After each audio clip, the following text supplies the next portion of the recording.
Hello, this is Hall Martin with Investor Connect. Today we're here with Michael Falcon of Bandgap Ventures. Let's listen in. Myself started it in the fall of 2014. Our investment thesis is fairly unique because we are focusing on what we call the hard sciences. And the way we define that is physical science technologies, advanced materials, advanced chemistries, energy, whether it's renewable or non-renewable, as well as industrial and electronics and hardware. Another way to think about Bandgap Ventures is that we do not explicitly invest in pure play software or social media or mobile applications or video games. Well, that's quite the outlier. Most everybody's the exact opposite. So I guess you get quite a bit of deal flow because you're in the hardware space with some challenging technology there. We do get some good deal flow. As you said, it's almost contrarian way of investing. So few institutional funds invest in hardware and physical science technologies these days. So we are an outlier. There are only, I would say, a handful of VC firms that do this, and we work closely with them. We also work very closely with corporate strategic investors. In our opinion, it seems like the corporate VC groups have really taken the reins in this area as many of the VC funding has migrated towards software. And what is the advantage of working with a corporate VC? Why do you find that a positive? We actually we like to work with VC, with corporate venture groups. I know sometimes in the past there's been other firms that shy away from that. We're the exact opposite. These corporate VC groups can be a great way to do due diligence on the technology. Of course, we do our own due diligence, but it's nice to see a corporate VC doing that as well. They could draw upon the army of team members, scientists, and engineers to validate the technology. Of course, corporate strategic investors can be buyers, customers of the startup's technology, as well as potential acquirers.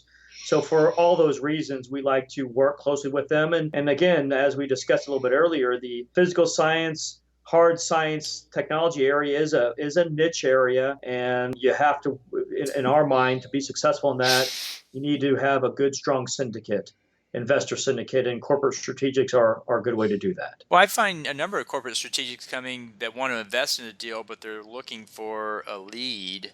And it sounds like you guys would fit that model very well. That's exactly right. We have no problem taking the lead. We have no problem sharing our due diligence as appropriate with the corporate strategic investor. And we do see that in terms of corporations not necessarily wanting to take the lead or price the round. Great. And so what are some of the technologies you see out there coming up that you get really excited about? I mean, we definitely see a lot of deal flow right now in the different components of autonomous vehicles, LiDAR systems, robotics. We see quite a bit of robotics and sensors and instrumentation in that subsector.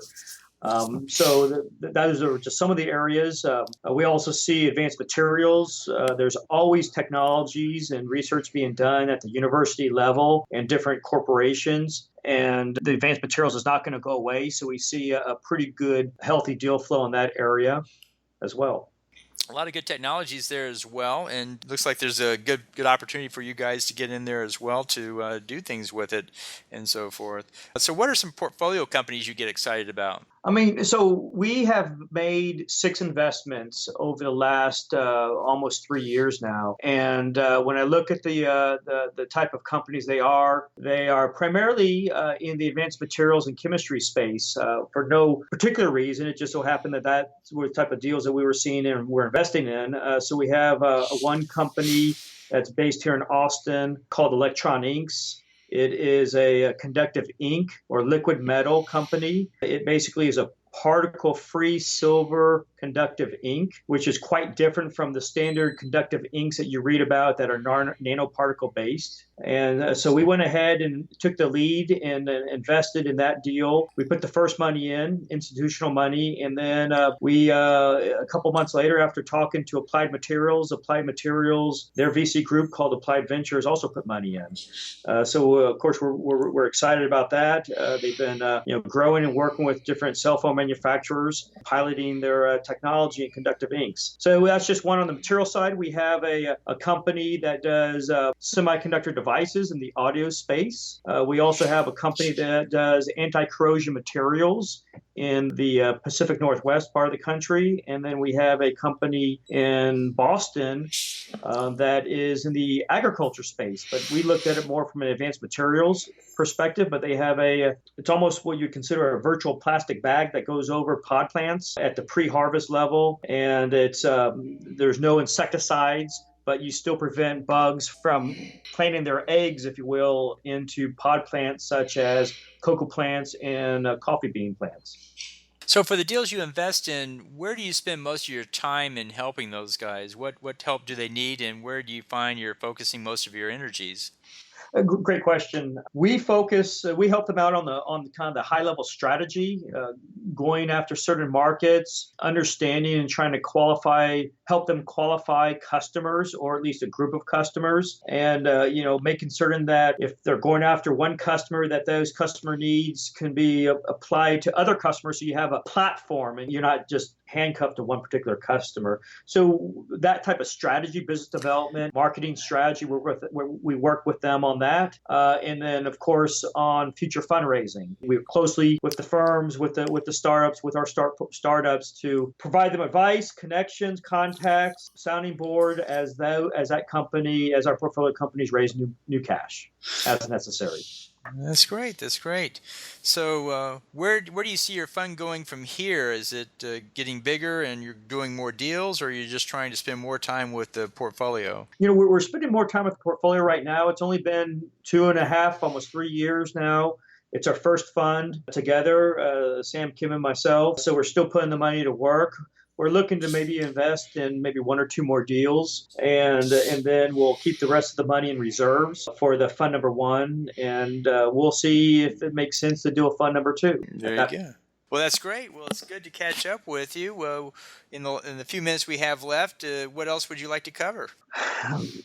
When I think of the hard sciences, one of the areas that I'd like to emphasize is that there are so few companies, VC companies, as well as VC companies funding in this area. But if I was a startup, I wouldn't be discouraged. As a matter of fact, there are a lot of, like I said, there's money out there to be invested in this space. And whether you go through a corporate strategic investor or you go through the SBIR program, which is still, fairly healthy, or you work with a combination of VC firms like myself, Bandgap, and others. So I'd just like to emphasize that if you're thinking about having starting a company in the physical science technologies, don't be discouraged that you don't have software in.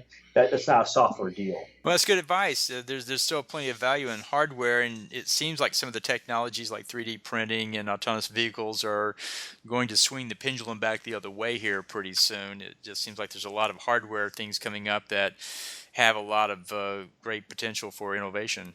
That's exactly right. I mean, of course, these days, especially when you're talking about electronic hardware, everything has some software in it, and whether it's at the firmware level, microcode, and it doesn't mean that we won't invest in that area, but it definitely needs to have a hardware component to it. We are interested in kind of system integration opportunities, almost like Nest was, a handful of years back. And so I think there's ample opportunity in system integration opportunities and plays out there. That's great. That's great. So what's the best way for listeners to get in touch with you? A couple of different ways. One is through LinkedIn, and the second is just email, michael@bandgapventures.com.